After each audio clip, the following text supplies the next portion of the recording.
don't really know how I'm going to divide this up yet, video-wise. It's definitely going to be more than a one-shot playthrough, but just gonna 100% it and then divvy it up afterwards. So for now, we went someplace we weren't supposed to be and died.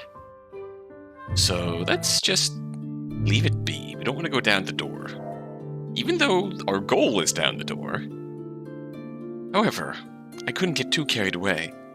Taking into consideration where I was, I decided to walk away from the door and return to the gathering. Oh, hello, Keeper. I'm glad you could make it. The Keeper suddenly appeared before me, expression faint as always. I twitched. I didn't have a sense for that presence for the presence of those without strings. How was your evening, Maiden? If I remember correctly, when we met earlier, you were on the path to the cemetery. Did you visit? I visited in place of a friend. She smiled cordially. I see. Did you notice the Mikami section? She furrowed her brows apologetically. Forgive me if I go on for too long, but there's an interesting history with the Mikami family and the shrine. Oh, please do not apologize. Tell me more. Over a century ago, worship had been in great decline in the region. Thanks to the cooperation between the Mikami family and the original shrine head family, energy was re-injected into the shrine. One part was certainly financial, but the other was spiritual. The Mikami bloodline is said to house an essence of the gods. That is why members are buried intact without cremation. Oh. Over time, the two families became one and the same under the Mikami name.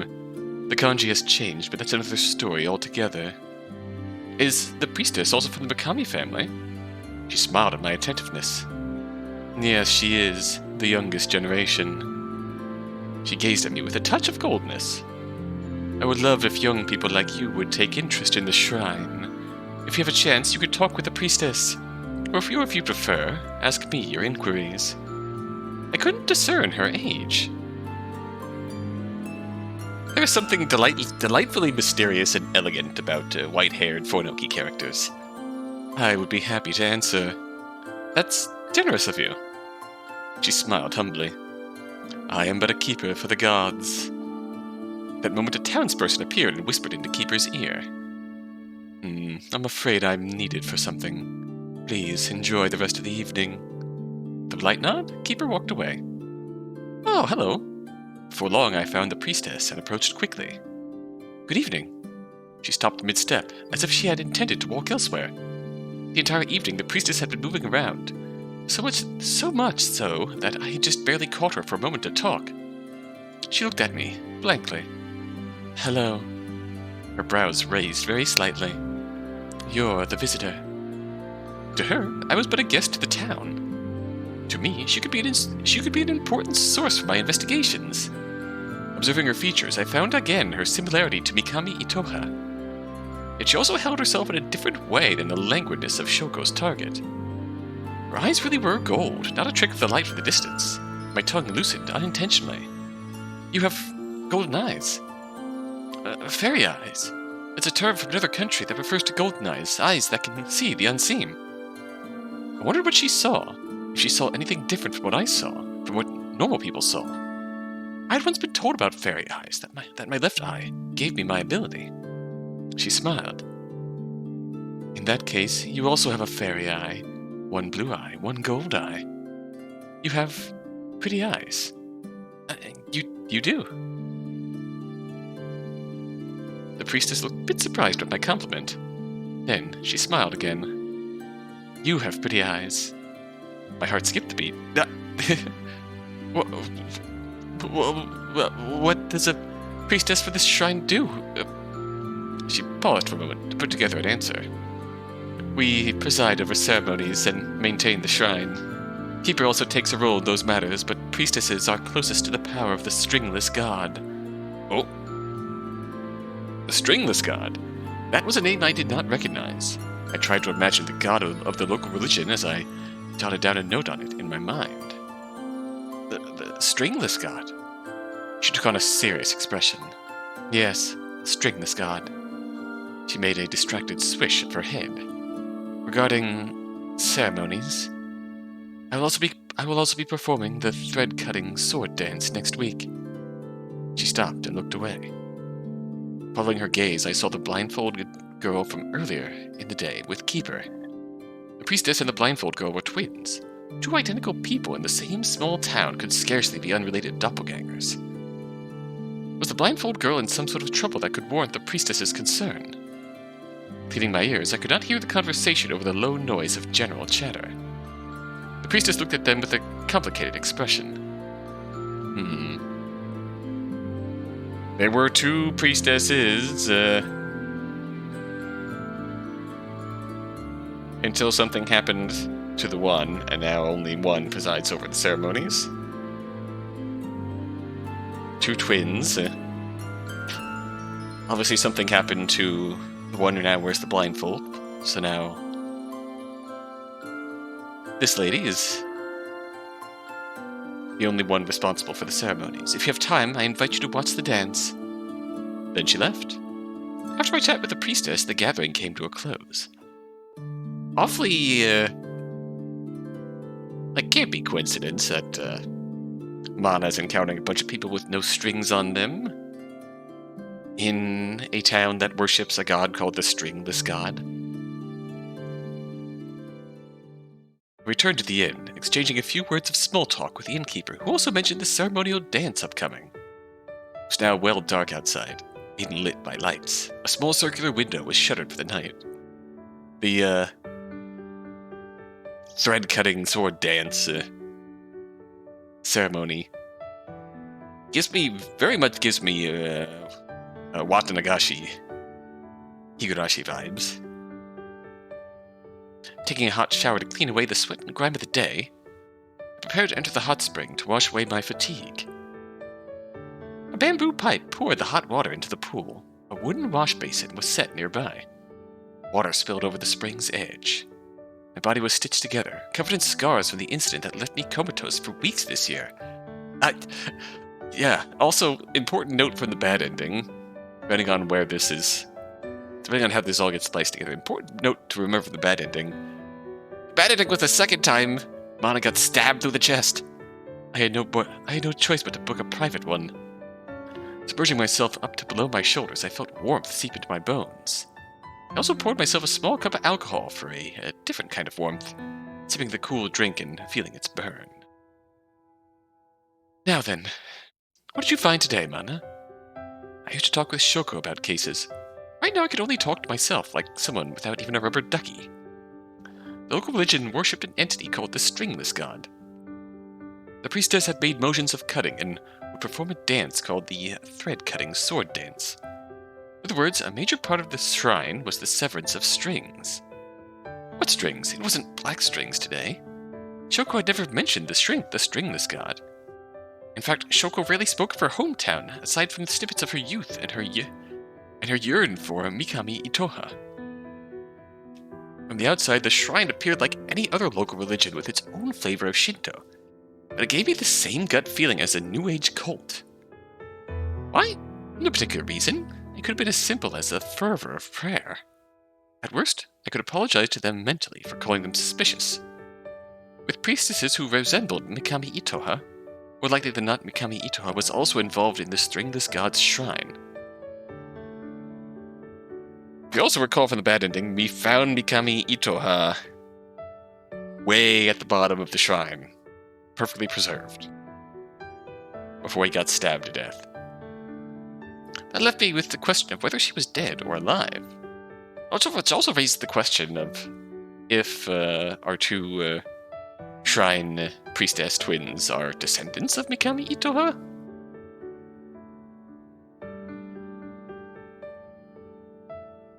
Dead was the official statement. If she was alive, she likely didn't up and abandon her identity like many do when overwhelmed with events in her life. After all, there was another factor, the shrine. I poured myself another cup. In conclusion, it's still complicated. I soaked for a while longer before I started feeling lightheaded, which prompted me to get out and return to my room. Drying off my hair with a hairdryer, I rolled into my futon and closed my eyes. Sleep came quickly. Then I started dreaming. Oh, hello. I stood in a street in Taito. Oh, located 2 blocks away from my office. It was an ordinary street.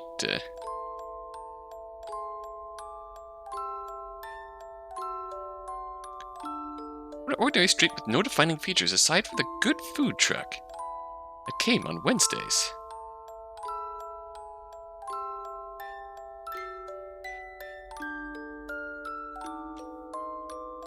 Then the food truck wasn't parked, nor were there any people bustling by. The only remains of humanity were their advertisements plastered on the tall buildings, the trees they planted, the roads they paved. The weather resembled that day. It was like any other day. Unmemorable clouds, unmemorable sky, unmemorable temperature. No one was here. Bam! A sudden impact sent me stumbling to the ground. A figure appeared before me, but he had no strings. A faceless man. No, I just didn't remember what he looked like at the time of this event. I knew his face from the police reports. Was he clean-shaven or disheveled? What sort of expression was he making? I didn't know. He didn't seem human. Memory of that time was covered with a dark veil. It was the expected result from being assaulted, but yet brutalized on hard asphalt streets that a coma was the only solution. He had a knife. This country had knife laws, but laws clearly didn't matter to madmen. I used a knife to stab me.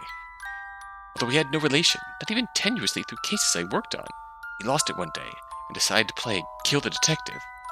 He didn't hate me, he just wanted to kill me. I heard screams, but no one was here. Whose screams? My scream?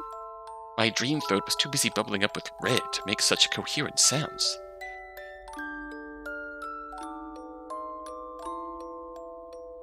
My head slammed against the ground, which jiggled, kindly reminding me that this was a dream, one that didn't hurt. Not really. The real event hurt. He kept slashing, stabbing. Couldn't really tell, carving up mostly my torso. Oh, Jesus. For all the damage I received, I came out mostly intact thanks to the doctor's hard work. I like to think I at least looked better than a Frankenstein's monster. I had this nightmare before, but I started counting his movements as if counting sheep. That's terrifying and also kind of sad. 1. That's incredibly sad. 2. 3. 4. I hoped that the food truck wouldn't stop coming to the street. I really like their shrimp pad thai. 5, 6, 7, 8, 9. I felt like Julius Caesar in the Senate, and I had counted to over 23 a time or two. On other nights, doctors had told me that they couldn't identify the number of wounds. 10.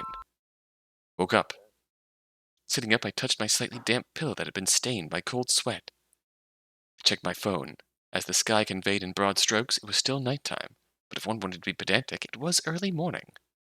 I had only slept a few hours. I could never fall back asleep immediately, so I decided to take a quick walk to reset my mood.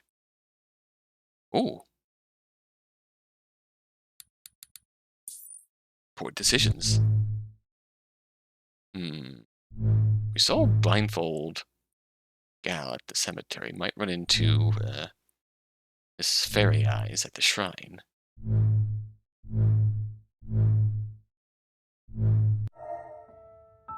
Mystery loves company. Went to the shrine, regretting my choice as I climbed up the stairs. With no townspeople gathered here at a time when all should be asleep, the shrine was quiet. I strolled around, looking for the door I had spotted earlier. I found it, but the door was closed. I could try opening it regardless. My hand halfway reached out. I froze, noticing a presence nearby with thin strings. Who's there? Oh. The voice was not yet in sight. I shifted, moving away from the door to appear as if I hadn't thought about it at all. In fact, I haven't even noticed there was a door there. Taking initiative to remove suspicion from myself, I walked towards the voice. As I thought, it was coming from the priestess. It's me. She looked at me suspiciously. Here at this time of night, did you lose something? No, I just came for a change of pace because I couldn't sleep. The girl's scrutinizing gaze lit up. You're also out right now. Do your priestess activities also take place so late? No, I also couldn't sleep. Peeking at her pretty gold eyes, I saw that she didn't display the slightest hint of dark bags. She frowned. Does the bedding at the inn not suit your taste? I shook my head. The futon was comfortable. Her frown disappeared. I see. Both mattress beds and futons made little difference. Between unpredictable aching and strange nightmares interspersed between nights, I often awoke much before my intended waking times. Falling asleep wasn't the problem. Staying asleep. Quietly we listened to the rustling of the wind. Conversation halted just like the rest of the world seemed to be at night. All in town, sleeping. Unlike the city, the town at night was blanketed in tranquil darkness. You're investigating someone, aren't you? She broke the quiet. The priestess gazed at me with narrowed eyes. Mikami Itoha. Mikami Itoha. Her eyes widened. News spread too quickly in small towns. The priestess frowned deeply. It's not worth searching for her, because that woman is long dead. That woman, Mikami Itoha. Was it all right for the priestess, a member of the same family, to speak of her relative with such detachment?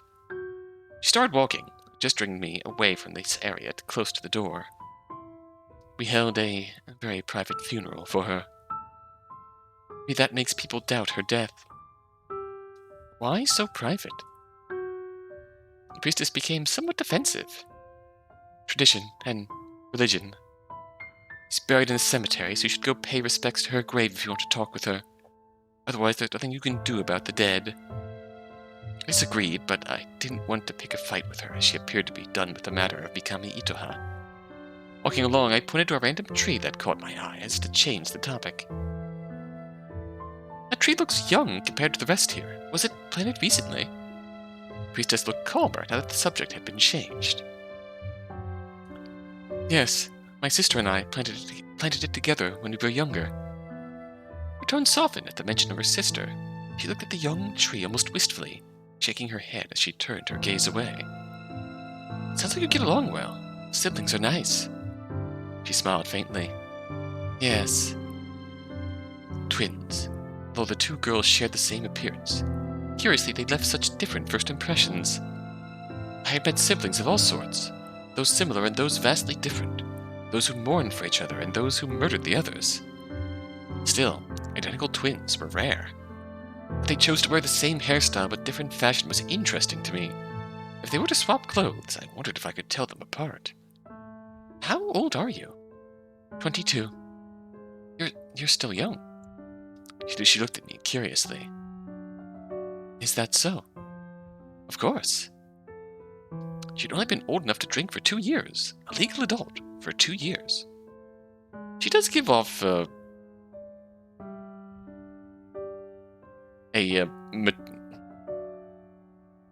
mature vibe. She definitely came across as older. She was 2 years younger than me. The difference felt strange to calculate as my previous birthday passed without me even knowing it. On account of, yeah. But well, I suppose it's a matter of the position. Kinda forcing that upon her. You're now the chief person in our local religion. Enjoy. I suppose I wasn't old either. I walked around the shrine some more, the priestess answering my questions about the various plants and outside structures. Eventually grew sleepy, and even she let out a yawn, but the priestess waited until I left the shrine first. She watched me leave with suspicion in her golden eyes. Ooh. After returning from my late-night walk, I changed clothes and slipped in my futon. Sleep came instantly. I did not dream. A relief. Morning came with warm sunlight and the chirps of birds. I woke up with a standard routine not worth mentioning and ate breakfast. Popping my laptop out of my bag, I sat on a table and connected to the inn Wi-Fi. Stringless God. I typed out the phrase, tacking on the religion of my trip into the search query before pressing enter. First was a 2-sentence long Wikipedia entry followed by a number of unrelated hits. Scrolling down the search engine results page, I found a strange website. It was a site with bare styling, one that didn't seem to use any popular website templates, promoting the worship of the stringless god here in this town. Small font in the footer noted funding by the Mikami family. A local website. Dated look in parts of the website and the more modern components on other pages made the website appear halfway completed and abandoned. Large in the center of the information page sat a countdown timer boldly labeled as the time to salvation. That's concerning. The timer did not tick. The numbers did not change. Naturally, whatever salvation was would never come. Okay, never mind. It's the time to salvation, but it's just a fucking JPEG. Familiar term, unpleasant term. Salvation was an easy thing to advertise. Right-click to inspect element, finding nothing particularly interesting in the HTML. The countdown was just a placeholder, hard-coded in with numbers. Ah, okay. Navigated to the people page. People were displayed in 2-column layout, no familiar faces in sight. Scanning through the list, the topmost name caught my eye. Mikami Yasunobu. According to his profile, he was the head of the shrine in Mikami family. Born in this town, he married a woman whose name was not listed and had 3 daughters. The wife died 25 years ago, and he was supposedly single. I opened a new tab and searched for this man's name. I only found a few business articles mentioning his death 5 years ago. Returning to the incomplete website, I clicked around some more to find that the site hadn't been updated in 5 years. All external links led to the town's tourism promotion page. Despite the apparent desertion of the site, the owners were still paying for hosting and the domain name. What a waste. I jotted down some notes about my findings, scribbling chicken scratch in ink. No one else needed to read my handwriting. Wait. Putting down my pen, I flipped through the notebook's earlier pages and checked the front cover. Vacation planning. I heaved out a groan at the notebook label and plopped my cheek against the cool table. Considering that I was paying for vacation, I could spend more time enjoying myself than thinking about a possibly dead woman for Shoko. I finished clicking around the website before tearing out the offending pages from my notebook, tucking them into the investigation notebook. Ah. When, pleasure accidentally mixes with business. Lightly smacking my cheeks with both hands, I switched gears to think about my trip. I'd put down on my itinerary that I'd go to a nearby tourist spot tomorrow. Let's look up info on that instead. Click, click. The morning passed, and I went out for lunch. After enjoying a hot bowl of ramen, I talked to a few townspeople. Spoke to them at the town path. I liked it because they knew I was interested that they ended up bringing up Mikami Itoha themselves. Oh, she passed away of heart disease soon after her father. It runs in the family. Grandfather also had a few heart problems. We were close friends back in the day. Still, it's a shame she died so young. I'm glad our priestesses are healthy. They didn't seem to have inherited the genes. Or heart issues.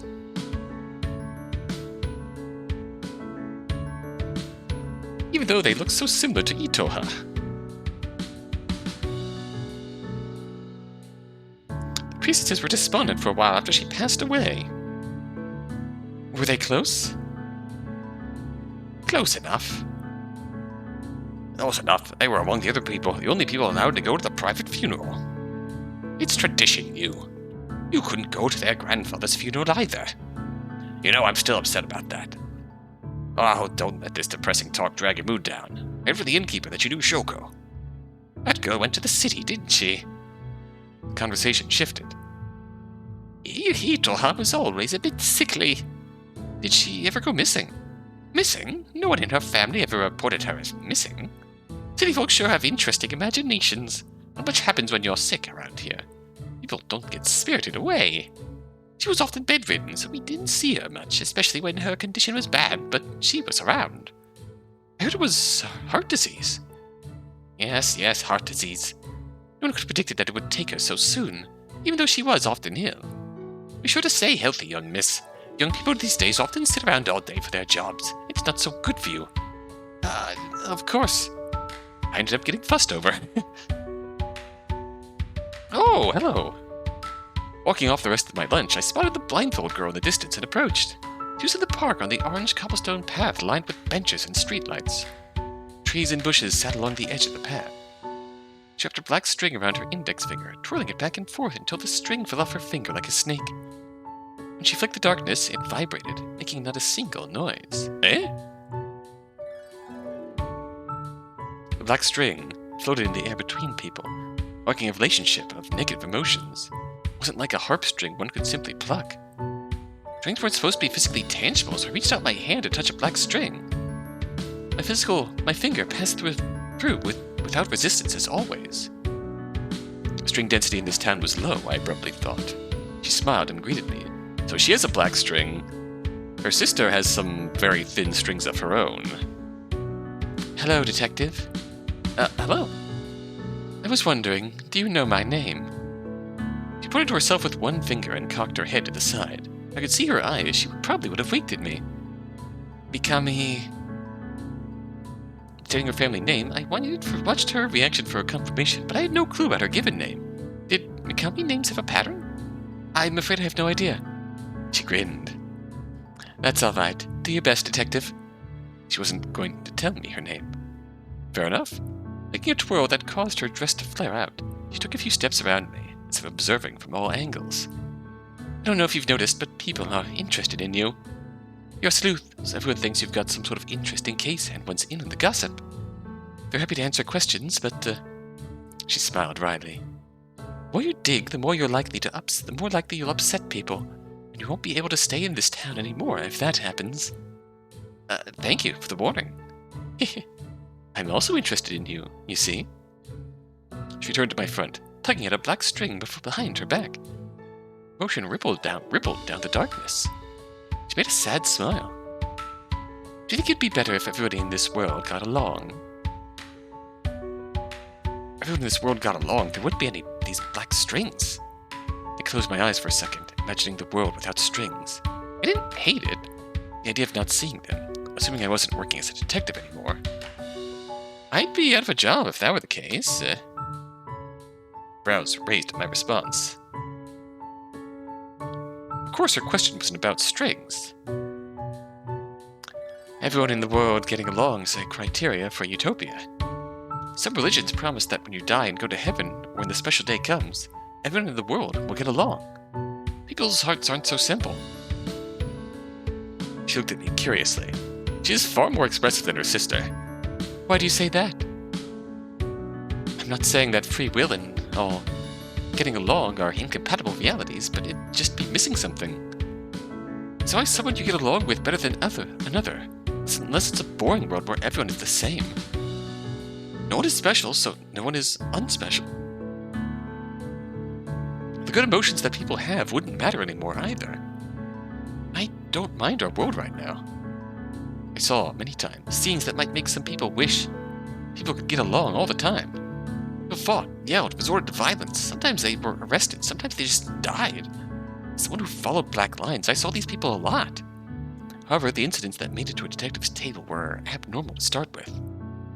Normal people could fight and resolve their issues without resorting to bloodshed. Their relationships might get severed, but they might also grow stronger from the process. The blindfolded girl smiled. World where no one is special, huh? I agree with you on that. I wonder, a world where everyone gets along, a world where no one feels special things toward the other people. That would be lonely. Are you also a philosopher, detective? Not at all. Is there something troubling you? Nope, just philosophical questions. She tugged harder at the black string in her hand. She gasped in surprise.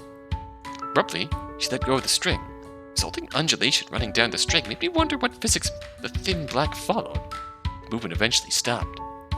I tilted my head in confusion, forgetting that she couldn't see. She frowned. What time is it? I pulled up my phone to check for her. Just past 3 in the afternoon. I guess I'll have to go now to make it to my appointment at the clinic. She smiled.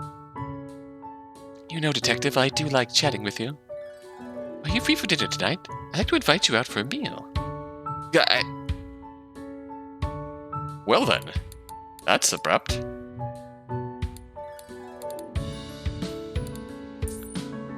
Don't mind if I do. Sure. The blindfold girl blushed. Yay. She offered to jot down an address and time for me. Pulling out a notebook and pen for her to write, I felt her soft, outstretched fingers brush against my hand.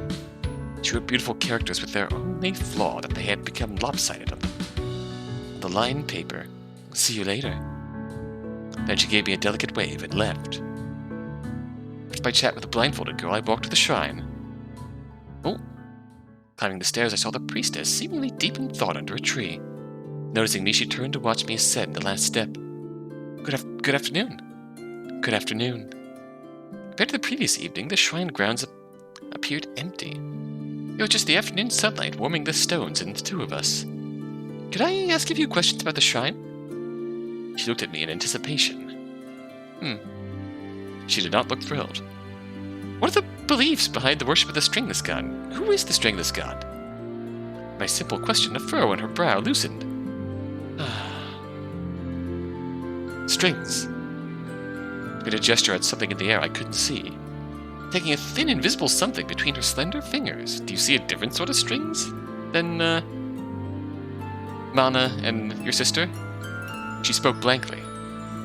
Human bonds are tied by strings. They come in unique colors for each and every emotion between us. But why strings? People really need strings to feel. In fact, these strings are nothing more than puppet strings. Like a spider's cobweb trapping its prey, the strings manipulate our feelings. For a moment, she looked displeased. For example, rejection and disgust. Thus, the strings must be removed for people to be free. How? Because they are strings, they can be severed. Yesterday, you may have seen part of a regular ritual.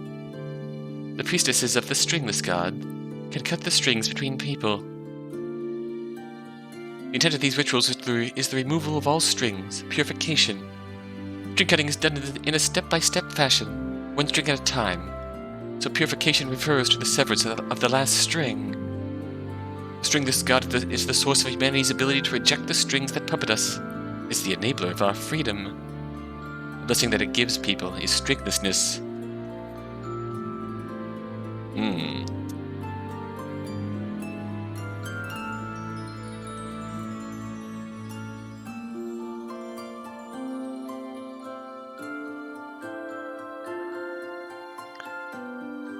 That's interesting. I suppose the perspective here is, are the strings as you see them just a natural development of free will?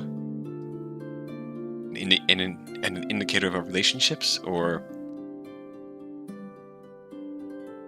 are the strings a sort of external divine influence? Oh god, what? What?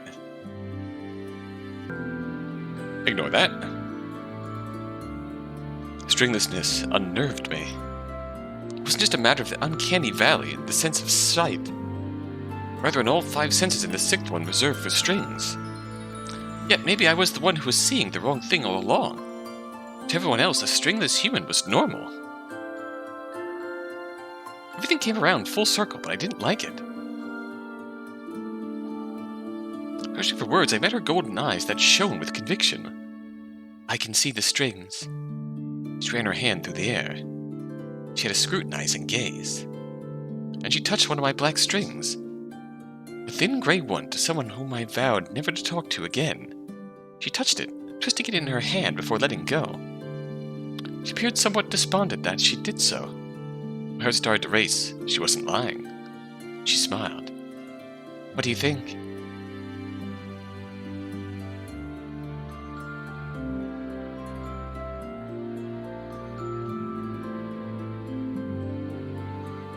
Stringlessness? What do I think about stringlessness? I'm not entirely sure what the context of this choice is. That may be true. She seems pleased.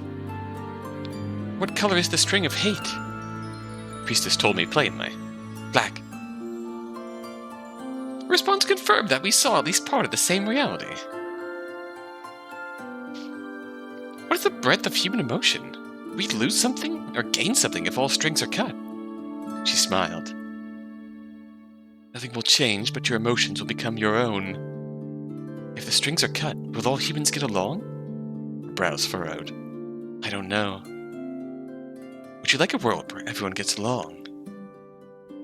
Repeating the blindfolded girl's question to the priestess, I couldn't help but notice how the priestess's expression softened at the topic that made the blindfold girls darken. Yes. Why? She spoke with a hopeful expression. Would it be nice if there could be less sad things in the world, less reasons for people to be hurt? It would be a happier, kinder world if everyone got along. Warmth overflowed from her eyes. Ah. I understood at that moment that she yearned for a dream, the happy, kind world, a shining and beautiful world that most adults stop believing in. You are a kind person. Her smile disappeared. No. She shook her head. Then she frowned. Not at all. I peeked at her eyes, the ones that could see strings, and wondered what was reflected in her light. How did she see humans? They merely bodies of lines. I think there was someone else in this world who could see what I thought of as my madness. I needed a moment to digest my findings, my brain slowing down now that our conversation had come to a lull. Glancing at the time, the priestess made a move toward the door of the shrine. I have to go inside, but you're welcome to follow if you'd like to. Pulling out my phone, I checked the time myself. Thank you for the offer, but I have an appointment soon. She nodded to me and went inside the shrine. I've been caught up in the priestess's quiet intensity while talking. I found myself broken out of a daze. Looked around, seeing nothing of note, and left. Ascending the shrine stairs, I took out my notebook to check the address that the blindfold girl had written down. If a person's writing could reflect their soul, what did hers reflect? Or are we missing out on a chance to go deeper into the shrine?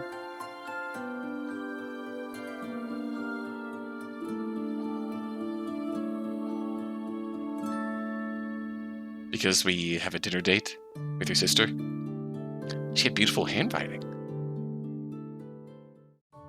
Walking slowly, I arrived at a quaint little restaurant with a bell on the door that tinkled as I entered. It was Western style, with intricately embossed wooden walls and black and white checkerboard tiling. Pink heart-shaped placemats were set before each seat, and cupcake-shaped glass decorations sat on every table along with a menu. The kitchen could be seen from the dining room behind a bar. The afternoon sunlight filtered through the white-framed, rounded rectangle-shaped windows. The blindfold girl sat not too far from the entrance and waved at me as I entered, gesturing for me to sit down in the seat across from her. She smiled. Hello, detective.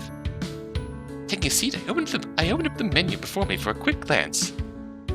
How was your doctor's appointment? She responded nonchalantly. It went well. She gestured to her eyes, which were hidden behind cloth. Putting my finger along glossy laminate, I noticed that there were no textures for her to read off of. I assumed she couldn't see. Do you need help with the menu? She smiled. No, thank you, but I'm familiar with this place's menu. How was your day? It was good. I visited the shrine. The girl frowned. Was she the priestess there? Yeah. Her brows furrowed. I see. Oops. Awkward. As I looked over the menu, she called a waitress over to order. The blindfolded girl summoned her smile back onto her face. I'd like to order 1 curry katsudon. She went, ordering without waiting for me. Scanning on over the menu, I didn't have a strong preference, so I chose at random, my eyes landing on a rare dish. I didn't know that they served this out here. Can I get the taco rice dish? Jotting down our orders, the waitress left our table. Do you like taco rice? It's alright. That's too bad. I like ordering it sometimes, but I was in a katsu mood today. Fried food is yummy. She beamed with a blush. You understand me, detective. You see, good things taste bad, but bad things taste good. Food aside, I've been meaning to ask, why Mikami Itoha? Mikami Itoha herself isn't all that relevant to me. I'm doing this for someone important to me. She can't do it herself anymore, so I have to. She cared a lot about Mikami Itoha, and I care about her. Shoko, my mentor, my friend. I could never meet her again, but I wanted to fulfill her wish. The girl's smile had disappeared, replaced with a somber frown. You can understand the sentiment of doing dangerous things for the people important to you. I'm mostly trying to keep out of danger here. She seemed to pause and think, tilting her head to the side. She smiled. I'm sure you'll be all right. I had a talk with your sister, who told me about the local religion. You're also a priestess, but I don't see you about the shrine. Could you tell me more about the stringless god?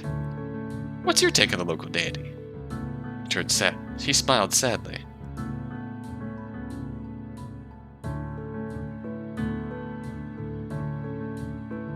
I'm not much of a priestess anymore. Then she frowned. I don't participate in the activities. I don't want to be involved at the shrine, and I'm blind. Can you also see strings? Feel them, maybe? The blindfolded girl smiled as if I was being silly.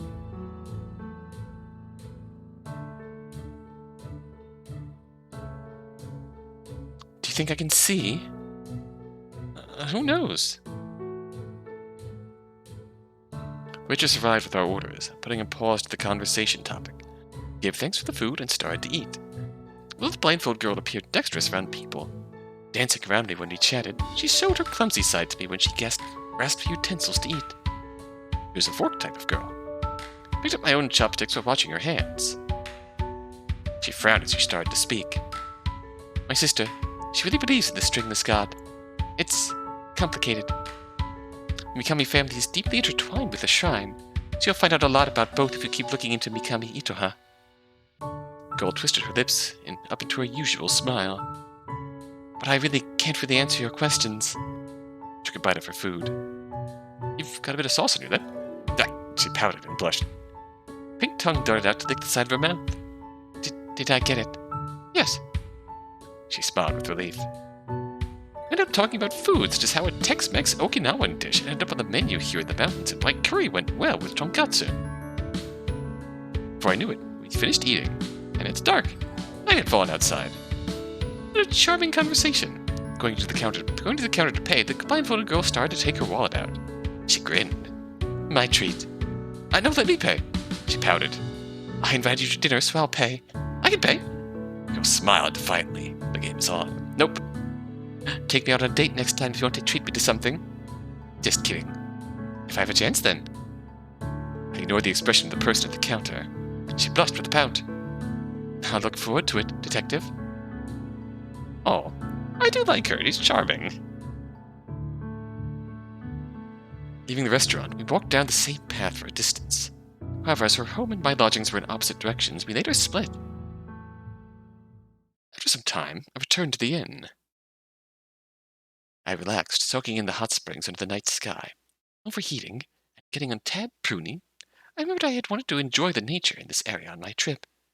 I went out for a stroll, breathing in the cool evening air. Ooh! Reaching a lake, I looked at clear waters while leaning against wooden railing.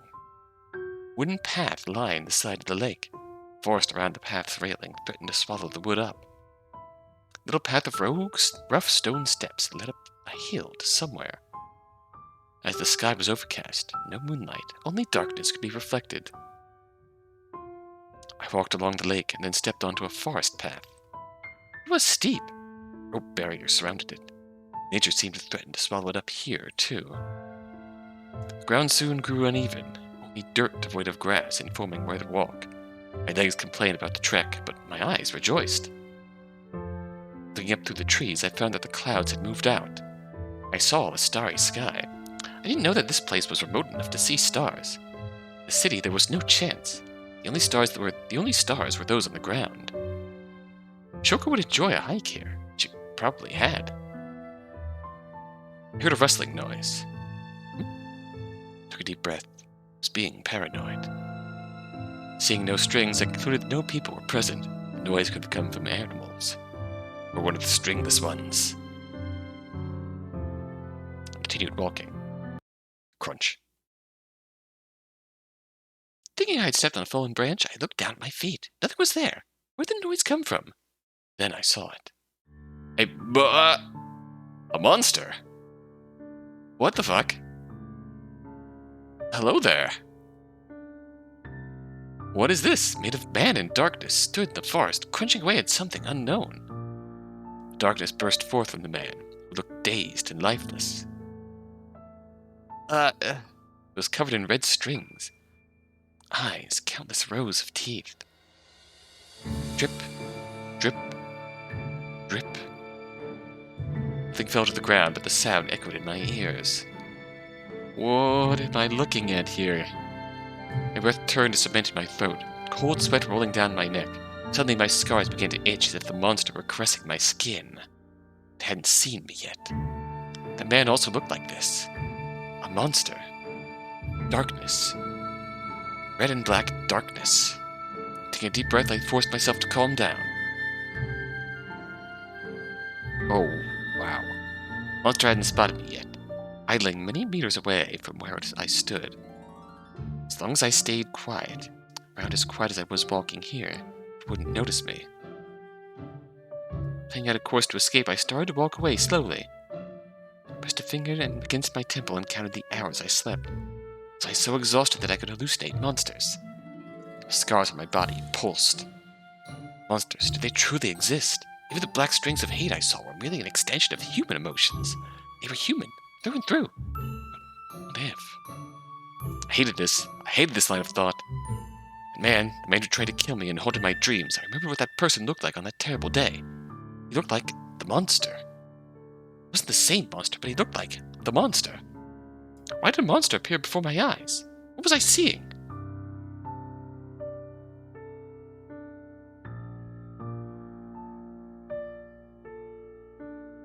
Walking still, slow and steady, I contemplated how I couldn't outrun a snail.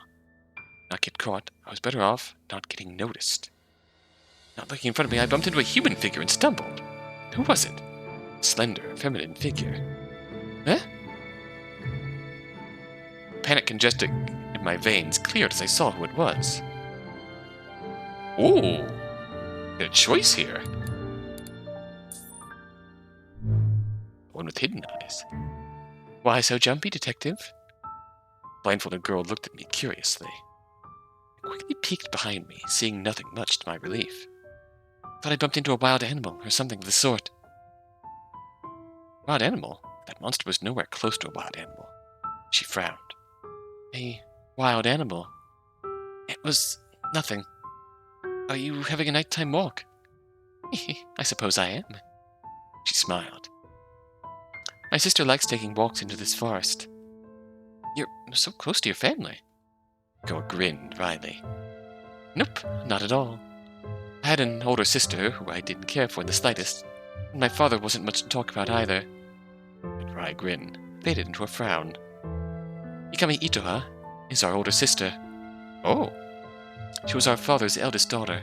We were his youngest twin daughters. What's your father's name? The girl spoke with a blank look on her face. Mikami Yasunobu. Ah. I returned to the inn. Oh, okay.